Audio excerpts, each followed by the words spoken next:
শীত বা গরম যাই বলো না কেন, বাঙালি মানেই হচ্ছে ভর্তা, তারপরে হচ্ছে মাখা, এগুলো হবেই হবে।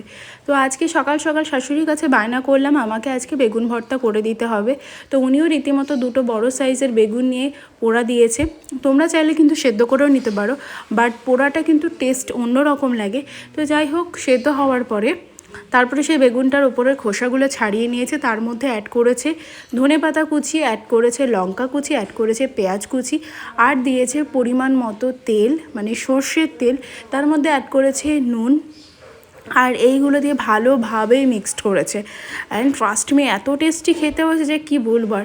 তোমাদের যদি পাতে মাছ মাংস দেয়, তাহলে কথা দিচ্ছি এইভাবে যদি একবার ভর্তাটা মেখে খাও, তাহলে মাছ মাংস সাইডে রেখে এই ভর্তা দিয়েই এক থালা ভাত খেয়ে উঠবে। অ্যান্ড শীতকালে যদি ভর্তা যদি না খাও, তাহলে শীতটা অসম্পূর্ণ।